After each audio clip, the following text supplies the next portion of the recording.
Good afternoon yes. જો આ વાત કરીએ ઇટરનલની, તો આજે એમએસસીઆઈનું રિબેલેન્સની ડિટેલ્સ આવી હતી. એમાં પણ ખાસું એવું વેટેજ ચેન્જ થયું છે. તો વાત કરીએ ઇટરનલના એમએસસીઆઈ સ્ટાન્ડર્ડ ઇન્ડેક્સમાં ખાસું એવું વેટેજ ચેન્જ થયું છે. જો તેના વાત કરીએ તો લગભગ 674 મિલિયન, મતલબ કે 5,600 કરોડના ઇન્ફ્લોની એક્સપેક્ટેડ છે. જો વાત કરીએ અંદાજિત ઇન્ફ્લો, તો એ લગભગ 20.5 કરોડ શેર જોવા મળે છે કે આટલા શેર બાય કરી શકશે. જો ઇન્ફ્લો કંપનીની વાત કરીએ તો એ ડેઇલી ટ્રેડિંગ વોલ્યુમ કરતાં લગભગ 6 ગણો છે આ ઇન્ફ્લો. જો એમએસસીઆઈ રીબેલેન્સ એ 31 ઓગસ્ટે થવાનું છે.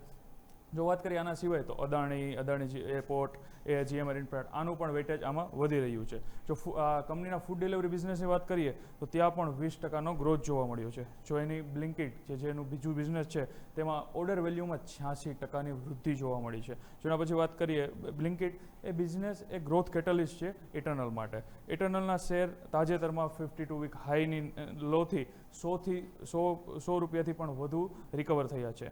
CLSA વાત કરીએ તો અહીંયા પણ બ્રોકરેજ રિપોર્ટ આવેલો છે, જેણે આઉટ પરફોર્મના રેટિંગ આપીને અને 506ના ટાર્ગેટ આપ્યા છે. જો જેપી મોર્ગનનો પણ અહીંયા રિપોર્ટ છે, ત્યાં પણ કંપનીએ ઓવરવેટના રિપોર્ટ આપીને 390ના ટાર્ગેટ આપ્યા હતા.